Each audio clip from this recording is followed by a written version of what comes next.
Merci d'être avec nous sur Gabon 24 pour la célébration de la Journée internationale de la femme en partenariat avec le ministre de la Promotion de la Femme, la Fondation Sylvia Bongo Ondimba, mais également les Nations Unies, puisque ce sont eux qui ont choisi de porter cette journée. Chaque année, les femmes se posent les bonnes questions le 8 mars. Quelle question? Aujourd'hui, on parle de la génération de l'égalité. De quoi il en retourne? Je reçois deux personnalités sur le plateau. Il s'agit du ministre gabonais en charge de l'agriculture, monsieur Biendi Maganga Moussavou, qui a accepté notre invitation. Merci, monsieur le ministre. Bonjour. Voilà, juste à côté, il y a madame Bignouba Jacqueline, présidente de l'UPEGA, vice-présidente de la CPG. Merci à vous d'avoir accepté notre invitation. Merci, bonjour. Il y a que le thème inspire, le thème parle de lui-même. Je suis de la génération de l'égalité. Premier tour de table, on ne va pas donner la parole à la femme parce que nous sommes en majorité sur le plateau, mais un homme qui a accepté d'être avec nous. Monsieur le ministre, aujourd'hui, que peut-on dire de cette génération dite de l'égalité? D'abord, merci de me donner l'occasion de parler. J'ai eu le plaisir et l'honneur de faire partie d'un panel qui a travaillé à l'inclusion financière des femmes pour leur autonomisation. Et je dois dire que je suis heureux de constater que le sentiment que j'ai toujours eu en tant que Gabonais de l'inexistence réellement dans les textes, en dehors de quelques détails de principes discriminatoires, de dispositions discriminatoires, se confirme au travers des exemples pris par l'ensemble des panélistes. Le souci, en réalité, lorsqu'on a grandi lorsqu'on appartient à une génération où on se sent naturellement l'égal de la femme, où on se sent naturellement en compétition, dans une compétition à armes égales avec les femmes, c'est qu'on a du mal à appréhender un certain nombre de principes, un certain nombre de problématiques, quand on n'y a pas été directement confronté. Par exemple, parmi les différents membres du gouvernement que j'ai eu à côtoyer depuis que je suis là en 2016, un certain nombre de femmes étaient sur les bancs de l'école avec moi, que ce soit à l'école primaire, que ce soit au collège et au lycée. Et donc, cela prouve qu'au Gabon, il y a une forme d'égalité des chances entre les hommes et les femmes. Le problème est un problème plus d'ordre social, en termes de catégorie sociale. D'accord. S'il y a un problème de difficulté, par exemple, lorsqu'on parle d'inclusion financière, l'inclusion financière chez les femmes d'un certain niveau social, des femmes des villes, est une réalité qui n'est pas celle des femmes rurales. D'accord. Et donc, forcément, il faut prendre en compte cette réalité sociale et organiser notre politique pour atteindre des cibles différentes, donc avec des moyens différents. Mais qui est responsable de ces inégalités? Avant que de donner la parole à notre deuxième invité, qui est responsable, selon vous, de ces inégalités que subissent les femmes au quotidien? Écoutez, moi, ce que je pense, c'est que chercher la responsabilité de ces inégalités, c'est vouloir régler le problème de l'œuf et la poule, qui était là avant. Il y a des problèmes, nous devons les résoudre.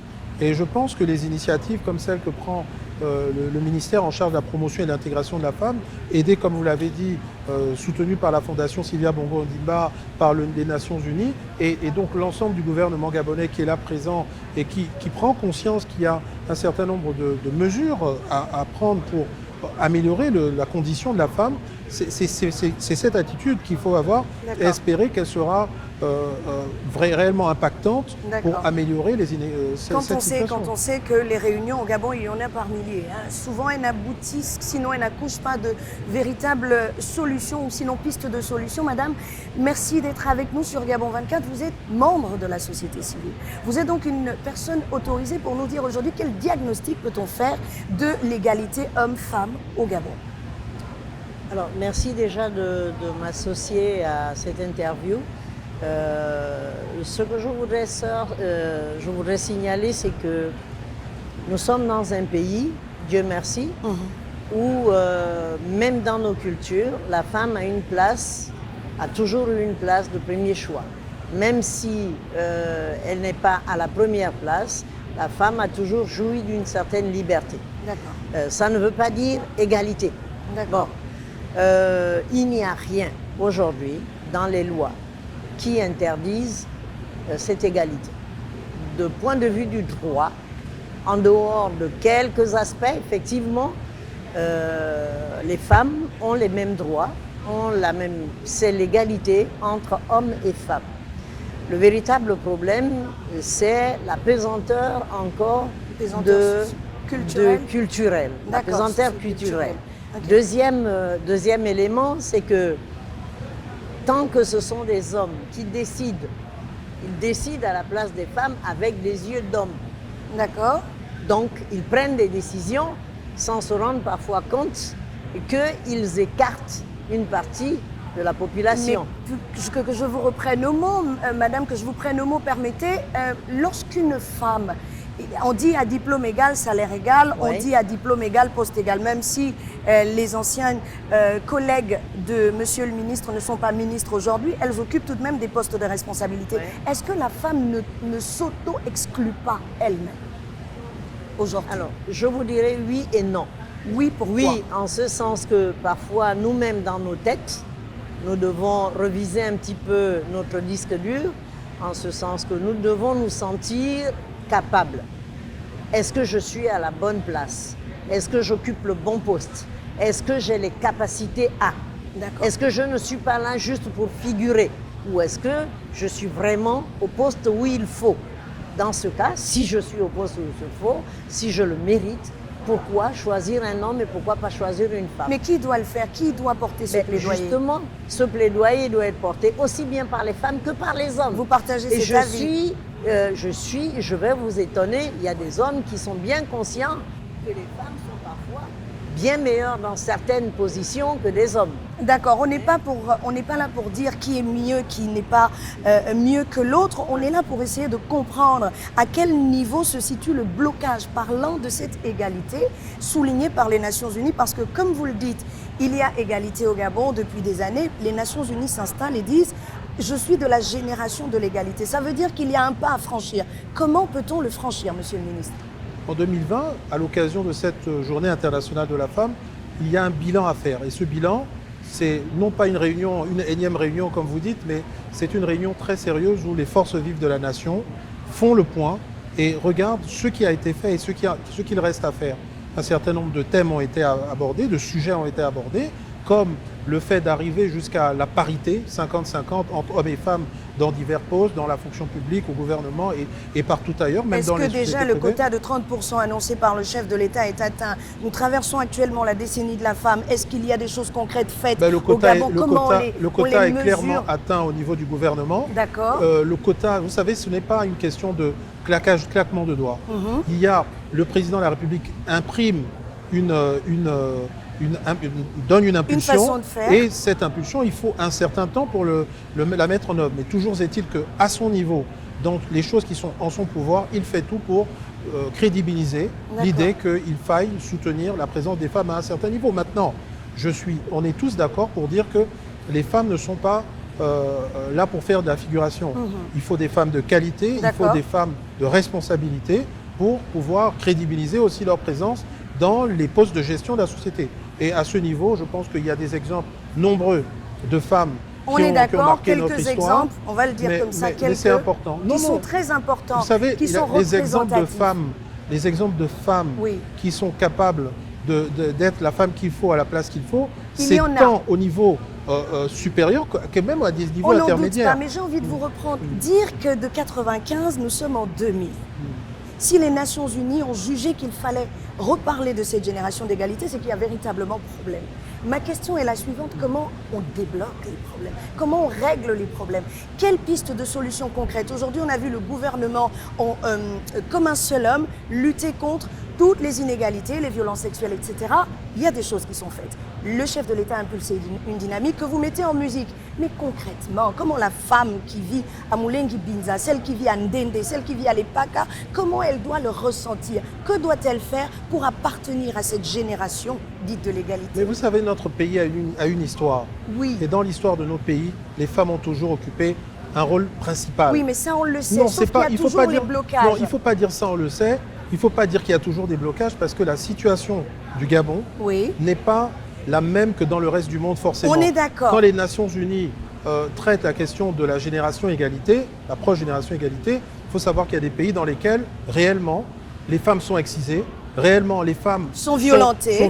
Mais au-delà même du fait d'être violentées, on va choisir le garçon pour aller à l'école plutôt que la petite sœur, mais plutôt que la sœur. Au Gabon, nous n'avons pas ces problèmes, ce n'est pas dans nos mentalités. Au Gabon, aujourd'hui, nous avons des femmes, les plus hautes institutions de notre pays sont gérées par des femmes et de la manière la plus brillante possible. Nos entreprises, les sociétés, les différentes associations sont organisées et gérées par des femmes, les ONG sur le terrain. Il y a une vraie présence féminine et cette présence féminine ne peut pas être négligée. Nous n'avons pas de problème. Ce n'est pas le cas. Si vous voulez, pour que je sois bien clair, la femme au Gabon, elle a toute sa place. D'accord. Il faut déjà qu'elle prenne conscience. C'est justement la question. Qu'elle soit suffisamment combative pour continuer de mener ce combat avec les hommes qui, eux, ont déjà, pour certains en tout cas d'entre nous, conscience qu'on ne peut pas faire un monde qui soit dominé par un seul sexe. Permettez qu'on établisse le parallèle avec madame. Est-ce que vous pensez que, d'après monsieur le ministre, et là je vais le paraphraser, il faut que les femmes prennent toute leur place. Est-ce que vous pensez aujourd'hui, en 2020, que la femme gabonaise est consciente de ce qu'elle a une place, qu'elle doit l'occuper et qu'elle doit agir, non pas comme figurante, mais comme personne à part entière pouvant apporter quelque chose à l'édifice Gabon? Oui, effectivement, la femme a sa place et la femme il n'y a aucune barrière au niveau du Gabon pour que la femme occupe cette place, sauf, je vais mettre un bémol, c'est que quand vous regardez dans les hautes instances, la plupart des gens, ce sont des hommes. C'est ce que je vous dis.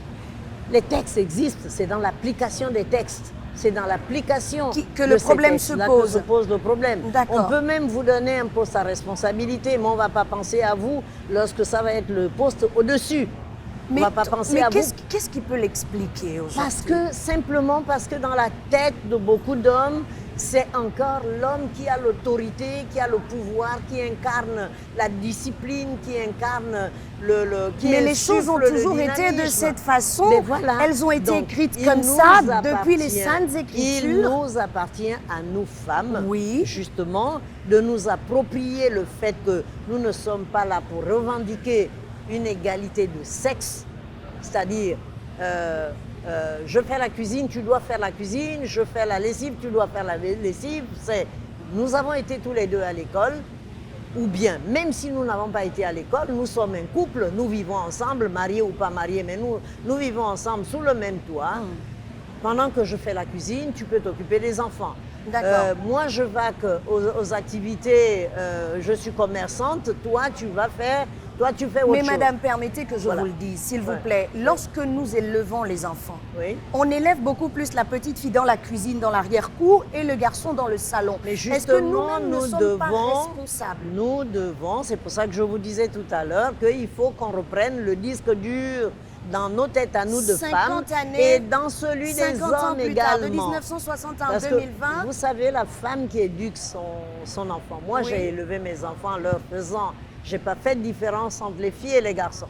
Ils font exactement la même chose. D'accord. Mais la société autour, vous trouvez une femme qui est en train de faire la cuisine, le mari en train d'écailler le poisson, eh bien, si sa mère vient le trouver, c'est un scandale. Donc, il faut que dans nos têtes, dans le logiciel mental, dans notre logiciel, il faut que nous comprenions que la culture évolue, nos mentalités évoluent, nos coutumes évoluent, les temps ne sont plus les mêmes.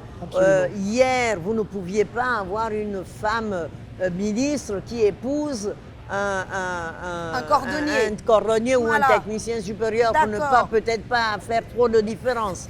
Mais aujourd'hui, c'est monnaie courante quand même, c'est fréquent. Bon, c'est pas monnaie courante, mais c'est fréquent.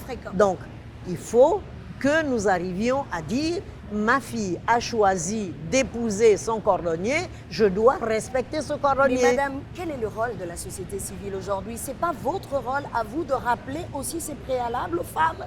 Mais c'est ce que nous faisons également. Parce que également. Le gouvernement ne peut pas aller dans tous les foyers, toutes les maisons, pour dire aux gens, s'il vous plaît, vous avez des droits, il faut vous les approprier, s'il vous plaît. Ce qu'il faut savoir, c'est que les droits, on se les approprie.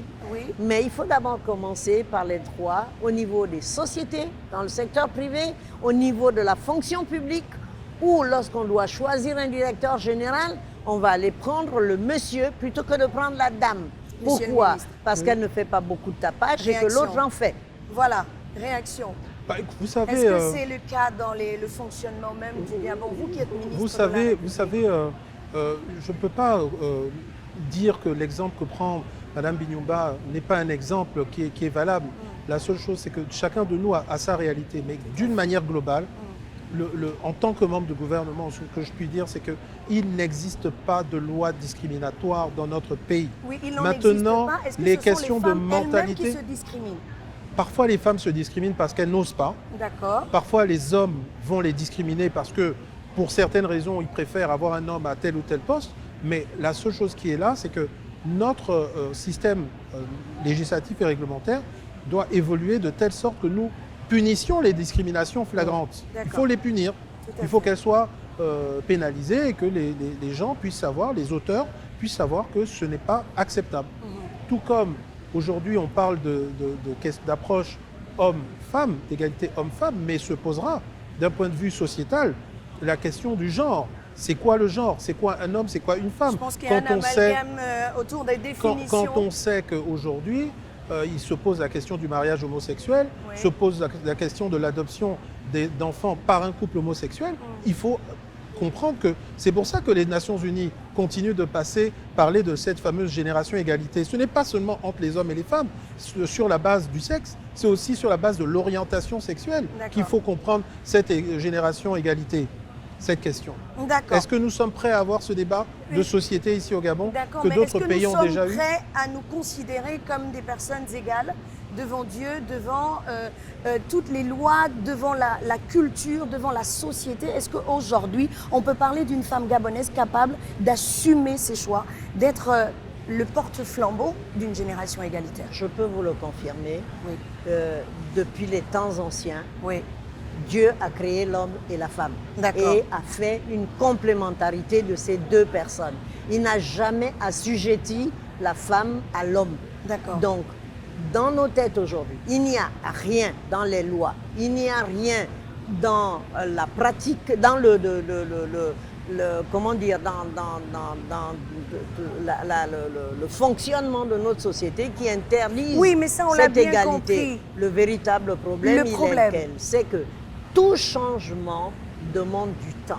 Bien sûr. Le changement ne se fait jamais en claquant des doigts. Nous avons commencé. Nous sommes obligés de faire des lois. D'accord. Et ça, de la responsabilité du gouvernement et du législateur de faire des lois pour obliger les citoyens à respecter le sexe opposé.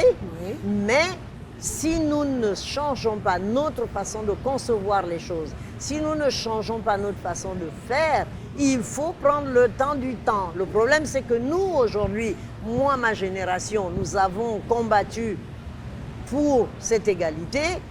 Malheureusement, parfois, vous avancez et vous reculez. Oui, mais comment vous le définissez? On a l'impression que la seule égalité que vous souhaitez voir naître, c'est cette égalité homme-femme. On parle d'égalité en termes d'appropriation non seulement des lois, mais de la valeur que je représente pour ma nation. À moi, personnellement, je milite pour l'appropriation de chacun, femme ou homme. Mon problème n'est pas un problème d'opposer les femmes et les hommes. On en avait l'impression. Ah non, pas du tout. D'accord. Non. Votre problème, c'est que chacun soit à la place qu'il faut, femme ou homme. Voilà. Que l'on ne discrimine pas parce qu'une femme, parce qu'elle porte des enfants et qu'elle va aller en congé de maternité et qu'elle va voir l'enfant est malade.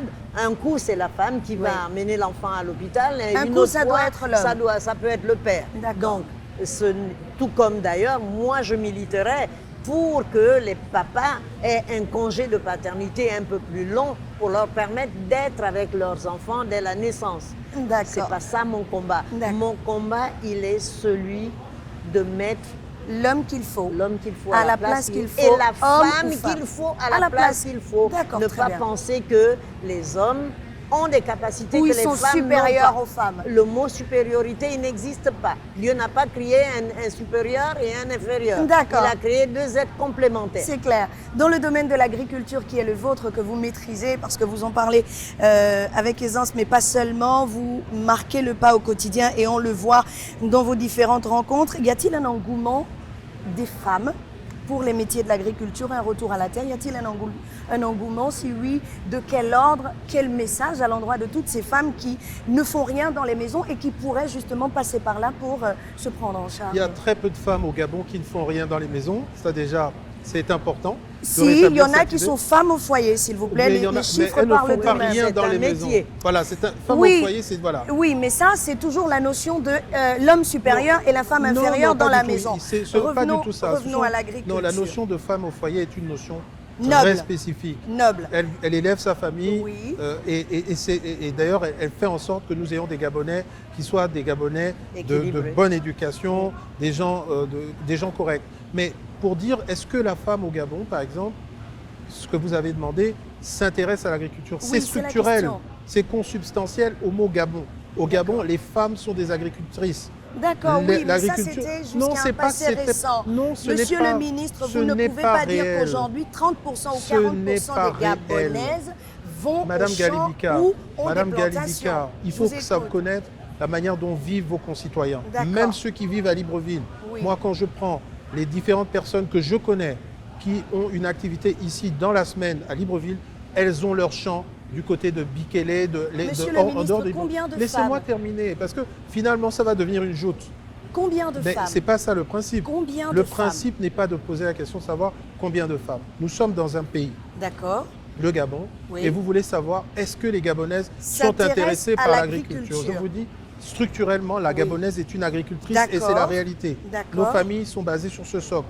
Maintenant, est-ce que cette agricultrice de subsistance, nous avons réussi, cette femme rurale, nous avons réussi à en faire une agricultrice moderne, à qui nous avons donné un accès au foncier, à qui nous avons donné une formation, à qui nous avons donné un accès au financement, comme on en débattait dans la question de l'inclusion financière. Alors oui, là, le travail reste à faire. Mais que fait le gouvernement pour ces questions? C'est la question. Sur ces questions, au Gabon, des coopératives se créent chaque jour. Près de 246 coopératives ont été créées au Gabon ces 6 derniers mois. Nous n'arrêtons pas de faire en sorte que les femmes s'organisent. Nous n'arrêtons pas d'organiser des formations. Par exemple, il y a quelques années, nous avons organisé des formations sur la transformation agricole. Ça a donné naissance à la consolidation de la FENATAG, la Fédération nationale des transformateurs agricoles. D'accord. Nous les avons accompagnés avec la FAO et aujourd'hui, il existe un catalogue des transformatrices gabonaises. C'est la structuration de cette chaîne de valeur qui est importante, l'accès au foncier dans le cadre des zones agricoles à forte productivité et l'accès aux mécanismes de financement. Le gouvernement va très bientôt lancer le fonds de développement agricole avec une mise de départ de 2,5 milliards. Le gouvernement a lancé le fonds Okume qui malheureusement aujourd'hui n'accompagne pas suffisamment le secteur privé, en tout cas l'initiative privée, mais il y a un certain nombre d'initiatives qui sont mises en place. Ce qui est important, c'est cette cohésion, cette cohérence dans l'ensemble de l'écosystème qui est nécessaire. D'accord. Voilà. Pour que les femmes soient un peu plus actives dans ce domaine-là. Qu'elles comprennent tout ce qui est fait pour elles. Voilà. Parce que je pense que c'est là que se situe le véritable problème. On va essayer de rectifier ces choses-là. Merci. Je vais vous demander le mot de la fin rapidement. Ce que je voudrais dire, c'est qu'en fait, les problématiques de la femme rurale ne sont pas les mêmes que les problématiques de la femme qui a fait des études. D'accord. Mais d'une façon ou d'une autre, nous aspirons à quoi? Nous aspirons à avoir une vie meilleure. Nous aspirons à pouvoir élever nos enfants dans les meilleures conditions, à leur donner la meilleure éducation. Nous aspirons à avoir des enfants équilibrés. Et pour avoir tout cela, il faut que la femme puisse avoir une autosuffisance qui lui permette, en cas de problème, prenez le cas, vous avez des femmes qui passent 10 ans, 15 ans de leur vie dans un contexte tout à fait normal avec un mari qui pourvoit aux besoins et du jour au lendemain, le Seigneur appelle le mari. Elle se retrouve totalement démunie. Mais cette femme, si elle avait déjà une certaine autonomie, ne se retrouvera pas démunie. Elle pourra reprendre la relève assez rapidement. Ce que nous aspirons, c'est avoir des femmes qui soient capables de se prendre en charge elles-mêmes, même en étant mariées, que le mythe de dire « parce que j'ai des moyens, ma femme ne travaille pas » disparaisse. Il faut qu'elle soit indépendante, que l'on arrête de dire mais il y a suffisamment, le mari apporte suffisamment. D'accord. Après, c'est un Qu'elle choix. prenne sa place, tout Voilà. simplement. Après, c'est un choix de chaque D'accord. individu. Je peux choisir d'élever mes d'accord. enfants et puis d'attendre le salaire de mon époux, tout comme mon époux peut choisir, nous pouvons choisir, le couple, que les revenus de mon mari ne permettent pas, il reste à la maison, élever les enfants, moi je D'accord. travaille. Merci. Donc l'essentiel, c'est Voilà. Madame Bignumba, le bonheur du couple, le bonheur Et de c'est la ce que l'on famille, souhaite. le bonheur de la femme. qui est dit. Merci beaucoup, Monsieur le ministre. Un dernier mot. Deux derniers mots. D'abord, Deux. dire que le Gabon vient de D'accord. dépénaliser L'adultère. l'adultère, D'accord. ce qui était l'un des derniers éléments discriminatoires. Oui. La deuxième chose, c'est que le débat que nous venons d'avoir, l'échange que nous venons d'avoir, tout à fait librement, sans tenir compte du fait que vous êtes une femme, moi un homme, ou qu'elle est une femme et moi un homme, sans avoir l'impression que vous êtes muselé ou que moi j'ai la prééminence dans la manière de parler, sans que je ne me pose aussi la question de savoir est-ce que je peux débattre librement avec une femme sans que je ne sois traité de misogyne. Oui, c'est ça le Gabon. D'accord. Voilà notre pays. Et ça montre que nous sommes un pays libre, où la femme a toute sa place quand elle est compétente et l'homme a toute sa légitimité aussi pour exprimer son point de vue. Et nous échangeons et nous construisons ensemble notre pays. Et chaque fois, nous devons avoir conscience que nous sommes un pays exemplaire. Nous ne sommes pas un pays parfait, mais nous sommes un pays exemplaire quand on voit le retard que certains pays ont. D'accord, et aujourd'hui c'est à la femme de prendre sa place, tout simplement. Disons à la femme que tout dépend de toi désormais. C'est ce que moi je retiens de cet échange. Il y a des politiques mises en place par le gouvernement. Il n'y a que la société civile se bat pour continuer à sensibiliser les femmes sur leurs droits. Il n'y a que vous, mesdames, devez prendre la mesure de toute chose. Merci. En de nous avoir accompagné par suivis. les hommes, parce que si on Oui. exclut les hommes, on n'y arrivera pas. Non, c'est un Absolument, duo, accompagné nous par- sommes dans un échange quotidien et permanent. C'est on va dire qu'on se complète. Voilà. Disons-le en ces termes-là. Merci de rester sur Gabon 24 et à très bientôt.